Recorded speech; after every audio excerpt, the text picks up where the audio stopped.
আল্লাহ তাআলা লাখ শুকরিয়া। দীর্ঘ রাত ধরে প্রায় 10 ঘন্টা লেগেছে। এই পর্যন্ত আল্লাহ তাআলা দিনের কাজে আমাদের সকলকে আশা ও তৌফিক দান করেছেন।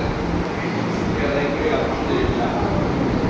আল্লাহ তাআলা চাইলে পারতেন আমাদেরকেও দুনিয়াতে কাজে লাগায়। আল্লাহ তাআলা যে আমাদেরকে ভালোবাসেন এটার প্রমাণ করতে আসলে যদি আল্লাহ ভালো না বাসতো এই পর্যন্ত আমরা কেউ আসতো এর আগে আমাদের হয়তো কিছু হয়ে যেত। আল্লাহ ভালোবাসার কারণেই আমরা এরকম একটা সুন্দর বাকি বড়রা অনেক কথা বলছে, আমার কোনো কথা নেই, সকলের কথাই আমার বাকি তারপরেও দায়িত্বের কারণে এখানে আসা। সর্বমোট কথা হলো ভাই, আনুগত্য ছাড়া আজ পর্যন্ত কোনো সংগঠন যেতে পারে না বাংলাদেশে। আনুগত্য ছাড়া তাদের নিজের পরস্পর পরস্পরকে সম্পর্ক ভালো রাখতে পারে না। এটার কারণ আনুগত্য নাই। আর যে সংগঠনে আনুগত্য আছে একমাত্র ওই সংগঠনে এখনো সুন্দরভাবে সুশৃঙ্খলভাবে কাজ করে একমাত্র আনুগত্য কারণ।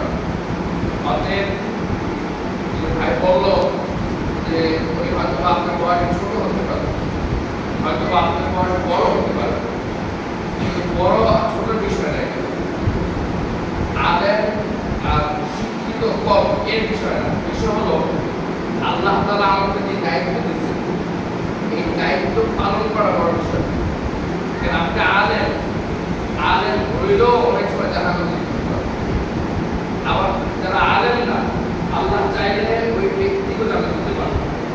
অথবা আলেম হইলে জান্নাত চলে যাবো এমনটা বিষয় না। আবার যারা জেনারেল পড়ায় পরিস্থিতি আমরা জান্নাত যেতে পারবো না এটাও বিষয়। এক কথায় সকল মূল কথা হলো আল্লাহ তাআলা চাইলে আমরা সব সম্ভব। আর আমাদের যে আনুগত্যের বিষয়টা, আমরা যদি আনুগত্য ঠিক না রাখি তাহলে আপনারা সংগঠন করবেন কিন্তু সংগঠনের কোনো স্বাদ পাবেন না। বর্তমান বিষয়গুলো আলোচনা সব বলে যে একজন নাইকেলের স্রোতটা চালাবে, আরেকজন নাইকেলের ভিতরটা চালাবে। ও কিন্তু শান্তি পাইছে, যে ভিতরটা চালাইছে তিনি, কিন্তু যে চাবায় নেয় সে বলতে স্বাদ ওরা চাবাই নেই। তবে আপনারা যদি ওই স্রোতটা চালানোর অবস্থায় করেন, যদি আমার কোনো স্বাদ পেয়ে গেছে আর আনুগত্য না করে তাহলে দেখবেন এই আনুগত্য না করার ভিতরে আসলে যে মজাটা এই মজাটা আপনি রাখবেন। অতএব সভাপতি, সহসভাপতি, সেক্রেটারি, সাধারণ জয়েন্ট সেক্রেটারি বা সাংগঠনিক এই পাঁচটা লোক, এই পাঁচটা লোক হলো একটা দলের মাথা। মূল দলে পাঁচটা যেগুলো আসে এই পাঁচটা মধ্যে এক থাকে 5 ব্যক্তি। আগামীতে এই 4 নং ওয়ার্ড এরকম দুর্ভোগ থাকবে ইনশাআল্লাহ। আর আশা তো করি যারা তাদেরকে আল্লাহ তাআলার তরফ থেকে যাদের নাম ঘোষণা হয়ে গেছে, হয়তো আল্লাহ ভালোবাসতে বিধায় আপনাদের নাম ঘোষণা হয়ে গেছে, আগামীতে আমরা এমন কাজ করতে চাই এই 4 নং ওয়ার্ডকে আমরা আগে যে জায়গাটা ছিল সেই জায়গায় পৌঁছে দিই পারবো ইনশাআল্লাহ। শুনেন ভাই, কোন ব্যক্তির জন্য কাজ না করি, খবরদার এই সংগঠন ব্যক্তির পূজারই না, এটা মাথায় রাখা চাই। আমি আপনি নাই দেখে সংগঠন কাজ করবো না, তাহলে বুঝতে হবে আপনি ব্যক্তির কারণে সংগঠন করতেছেন।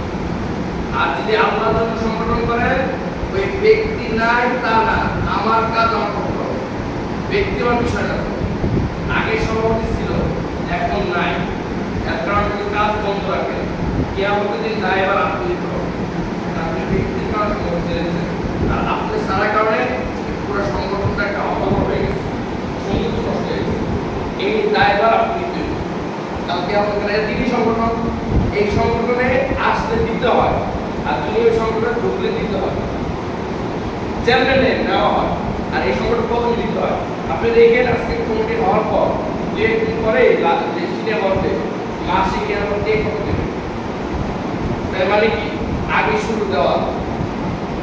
অতএব আমি কথা বন্ধ দিয়ে নিয়ে নেওয়ার কারণ হলো আমি বারবার বলতে চাই 11 জন বিশিষ্ট যে কমিটিটা আগামীতে এখন তো মোটামুটি 5 জন একটা কমিটি হয়ে গেছে, অল্প দিনের ভিতরে কোনো কমিটি করে পারবে। সভাপতি সাহেব, সভাপতি সেক্রেটারি সাহেব, আপনারা 3 জন বসে যেইভাবে ভালো হয়